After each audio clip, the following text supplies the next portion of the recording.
Horton hears a who. Dr Seuss. On the 15th of May, in the jungle of Nool, in the heat of the day, in the cool of the pool, he was splashing, enjoying the jungle's great joys, when Horton the elephant heard a small noise. So Horton stopped splashing. He looked towards the sound. That's funny, thought Horton, there's no one around. Then he heard it again, just a very faint yelp, as if some tiny person were calling for help. "I'll help you," said Horton, "but who are you? Where?" He looked and he looked. He could see nothing there, but a small speck of dust blowing past through the air. "I say," murmured Horton, "I've never heard tell of a small speck of dust that is able to yell. So you know what I think? Why, I think that there must be someone on top of that small speck of dust. Some sort of creature of very small size, too small to be seen by an elephant's eyes. Some poor little person who's shaking with fear that he'll blow in the pool. He has no way to steer. I'll just have to save him, because after all, a person's a person, no matter how small." So, gently and using the greatest of care, the elephant stretched his great trunk through the air, and he lifted the dust speck and carried it over, and placed it down safe on a very soft clover. "Humph," humped a voice. "'Twas a sour kangaroo," and the young kangaroo in her pouch said humph too. "Why, that speck is as small as the head of a pin. A person on that? Why, there never has been." "Believe me," said Horton, "I tell you sincerely, my ears are quite keen, and I heard him quite clearly. I know there's a person down there, and what's more, quite likely there's 2, even 3, even 4, quite likely. A family, for all that we know, a family with children just starting to grow. So please," Horton said, "as a favour to me, try not to disturb them. Just please let them be." "I think you're a fool," laughed the sour kangaroo, and the young kangaroo in her pouch said, "Me too." "You're the biggest blamed fool in the jungle of Nool," and the kangaroos plunged in the cool of the pool. "What terrible splashing!" the elephant frowned. "I can't let my very small persons get drowned. I've got to protect them. I'm bigger than they." So he plucked up the clover and hustled away. Through the high jungle treetops the news quickly spread. "He talks to a dust speck. He's out of his head. Just look at him walk with that speck on that flower." And Horton walked, worrying, almost an hour. "Should I put this speck down?" Horton thought with alarm. "If I do, these small persons may come to great harm. I can't put it down, and I won't. After all, a person's a person, no matter how small." Then Horton stopped walking. The speck voice was talking. The voice was so faint he could just barely hear it. "Speak up, please," said Horton. He put his ear near it. "My friend," came the voice, "you're a very fine friend. You've helped all us folks on this dust speck no end. You've saved all our houses, our ceilings and floors. You've saved all our churches and grocery stores." "You mean," Horton gasped, "you have buildings there too?" "Oh yes," piped the voice, "we most certainly do." "I know," called the voice, "I'm too small to be seen, but I'm mayor of a town that is friendly and clean. Our buildings to you would seem terribly small, but to us, who aren't big, they are wonderfully tall. My town is called Whoville, for I am a Who, and we Whos are all thankful and grateful to you." And Horton called back to the mayor of the town, "You're safe now, don't worry, I won't let you down." But just as he spoke to the mayor of the speck, 3 big jungle monkeys climbed up on Horton's neck. The Wickersham brothers came shouting, "What rot! This elephant's talking to whos who are not. There aren't any whos, and they don't have a mayor, and we're going to stop all this nonsense. So there!" They snatched Horton's clover. They carried it off to a black-bottomed eagle named Vladikoff, a mighty strong eagle of very swift wing, and they said, "Will you kindly get rid of this thing?" And before the poor elephant even could speak, that eagle flew off with the flower in his beak. All that late afternoon and far into the night, that black-bottomed bird flapped his wings in fast flight, while Horton chased after with groans over stones that tattered his toenails and battered his bones, and begged, "Please don't harm all my little folks, who have as much right to live as us bigger folks do."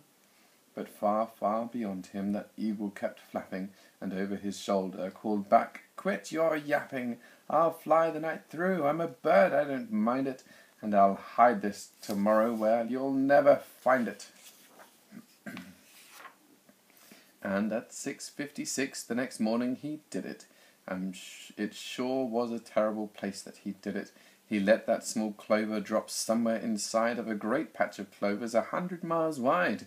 "Find that," sneered the bird, "but I think you will fail," and he left with a flip of his black-bottomed tail. "I'll find it," cried Horton. "I'll find it or bust. I shall find my friends on my small speck of dust." And clover by clover by clover with care he picked up and searched them and called, "Are you there?" But clover by clover by clover he found that the one that he sought was just not around, and by noon poor old Horton, more dead than alive, had picked, searched, and piled up 9,005. Then on through the afternoon, hour after hour, till he found them at last on the 3,000,000th flower. "My friends," cried the elephant, "tell me, do tell, are you safe, are you sound, are you whole, are you well?" From down on the speck came the voice of the mare. "We really had trouble, much more than our share. When that black-bottomed birdie let go and we dropped, we landed so hard that our clocks have all stopped. Our teapots are broken, our rocking chairs smashed, and our bicycle tires all blew up when we crashed. So, Horton, please," pleaded that voice of the mare's, "will you stick by us who's while we're making repairs?" "Of course," Horton answered, "of course I will stick. I'll stick by you small folks through thin and through thick." "Humph!" humphed a voice. "For almost 2 days you've run wild and insisted on chatting with persons who've never existed. Such carryings on in our peaceable jungle. We've had quite enough of your bellowing bungle, and I'm here to state," snapped the big kangaroo, "that your silly nonsensical game is all through." And the young kangaroo in her pouch said, "Me too."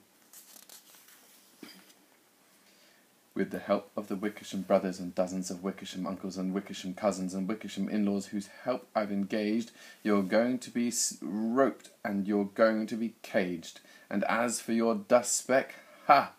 that we shall boil in a hot steaming kettle of bezel nut oil." "Boil it?" gasped Horton. "Oh, that you can't do. It's all full of persons. They'll prove it to you." "Mr. Mayor," Horton called, "Mr. Mayor, you've got to prove now that you really are there. So call a big meeting, get everyone out, make every who holler, make every who shout, make every who scream. If you don't, every who is going to end up in a bezel nut stew." And down on the dust speck the scared little mayor quick called a big meeting in Whoville town square, and his people cried loudly, they cried out in fear, "We are here, we are here, we are here, we are here." The elephant smiled. "That was clear as a bell. You kangaroos surely heard that very well." "All I heard," snapped the big kangaroo, "was the breeze and the faint sound of wind through the far distant trees. I heard no small voices, and you didn't either." And the young kangaroo in her pouch said, "Me neither." "Grab him," they shouted, "and cage the big dope. Lasso his stomach with 10 miles of rope. Tie the knots tight so he'll never shake loose. Then dunk that dumb speck in the bezelnut juice." Horton fought back with great vigour and vim, but the Wickersham gang was too many for him. They beat him, they mauled him, they started to haul him into his cage, but he managed to call to the mayor, "Don't give up. I believe in you all. A person's a person, no matter how small. And you very small persons will not have to die if you make yourselves heard, so come on now and try."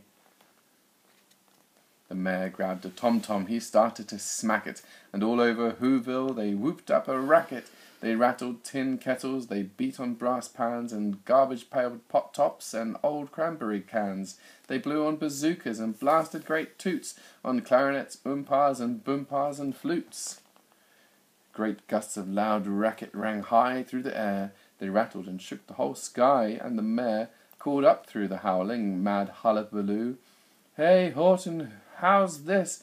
Is our sound coming through?" And Horton called back, "I can hear you just fine, but the kangaroo's ears aren't as strong quite as mine. They don't hear a thing. Are you sure all your boys are doing their best? Are they all making noise? Are you sure every who down in Whoville is working? Quick, look through your town. Is there anyone shirking?" Through the town rushed the mayor, from the east to the west, but everyone seemed to be doing his best.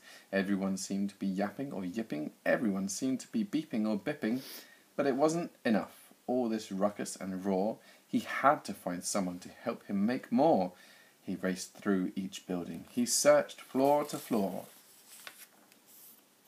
And just as he felt he was getting nowhere, and almost about to give up in despair, he suddenly burst through a door, and that mayor discovered one shirker quite hidden away in the Fairfax Apartments, apartment 12J.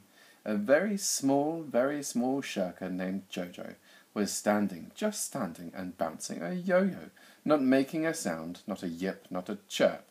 And the mayor rushed inside, and he grabbed the young twerp.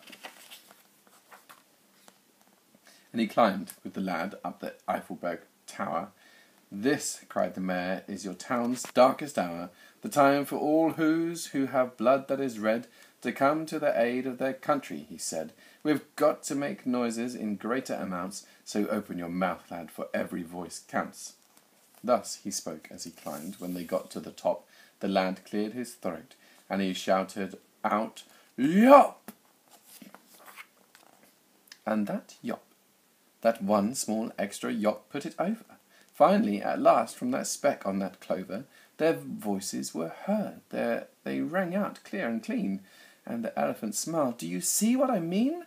They've proved they are persons, no matter how small, and their whole world was saved by the smallest of all." "How true, yes, how true," said the big kangaroo. "And from now on, you know what I'm planning to do? From now on, I'm going to protect them with you." And the young kangaroo in her pouch said, "Me too. From sun in the summer, from rain when it's fallish, I'm going to protect them, no matter how smallish."